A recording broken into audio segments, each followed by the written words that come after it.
Bienvenue. Aujourd'hui, on se penche sur un sujet qui peut paraître un peu technique, mais qui est absolument fondamental, la sauvegarde des données. Oui, bonjour, fondamental, c'est le mot.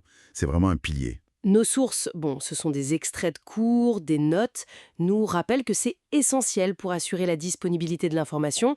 C'est un des trois grands principes en cybersécurité, avec la confidentialité et l'intégrité. Tout à fait. La fameuse triade C et A. L'idée ici, c'est de comprendre ensemble pourquoi c'est si crucial et puis comment on s'y prend concrètement pour mettre en place un bon plan de sauvegarde.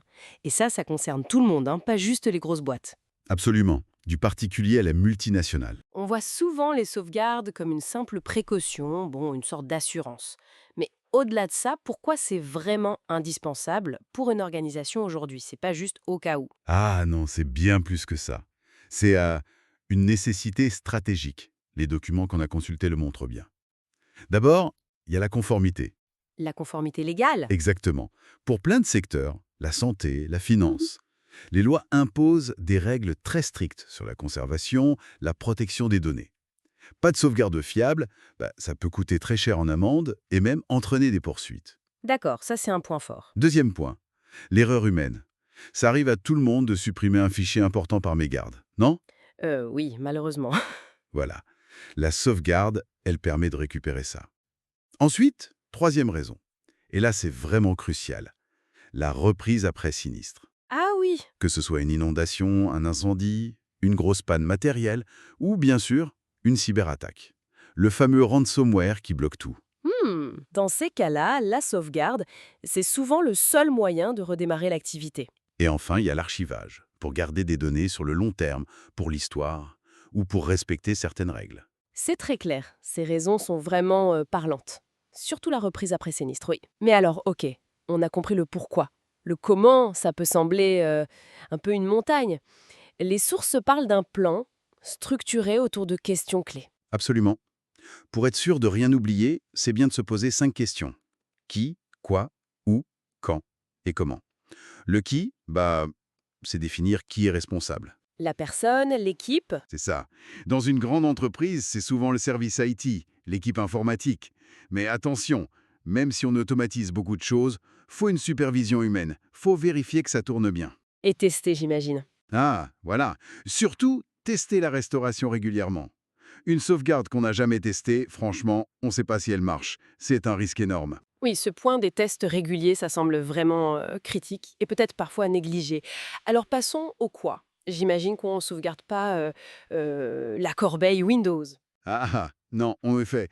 L'idée, c'est de se concentrer sur les données critiques, celles dont la perte aurait un impact majeur sur l'activité. Par exemple. Typiquement, les bases de données clients, les fichiers compta, les dossiers du personnel, la propriété intellectuelle, mais aussi les configurations des systèmes, des serveurs. C'est essentiel pour pouvoir tout redémarrer correctement. Faut vraiment identifier ce qui est vital. Logique. Et la question plus technique, le comment. Comment on fait ces sauvegardes? Il y a différentes manières, c'est ça? Oui, on distingue principalement 3 méthodes. La sauvegarde complète. Là, on copie tout, à chaque fois. Avantage, c'est simple à restaurer. Inconvénient, c'est long et ça prend beaucoup de place. D'accord. Ensuite, t'as l'incrémentiel.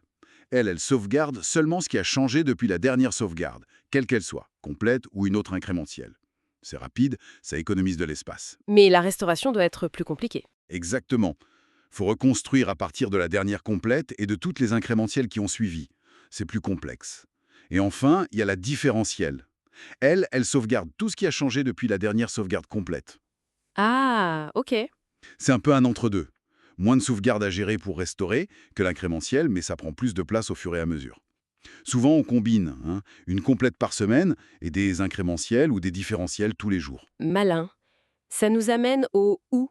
Où est-ce qu'on stocke ces copies précieuses?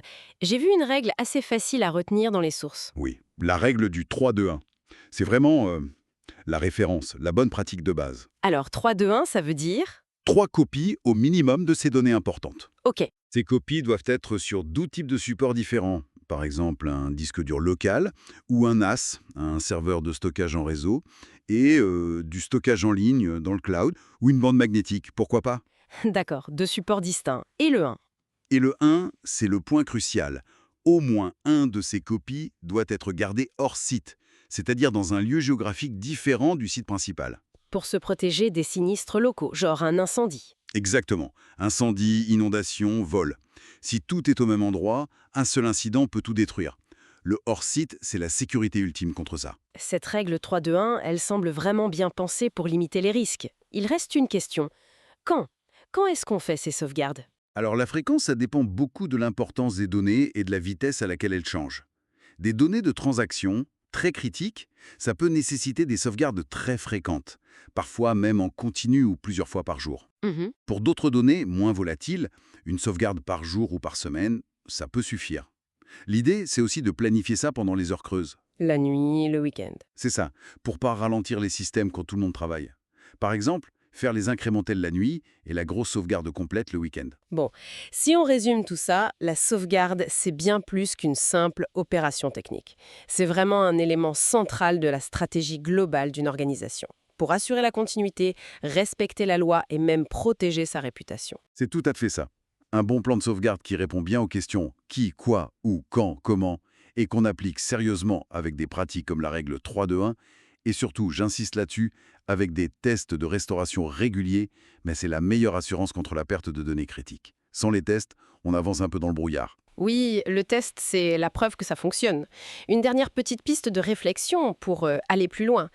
Au-delà de tous ces aspects techniques, des procédures qu'on a vues, est-ce que la culture de la sauvegarde dans une entreprise, je veux dire la sensibilisation, l'implication de chacun, ne joue pas aussi un rôle énorme dans sa capacité réelle à surmonter les pépins et à assurer sa pérennité?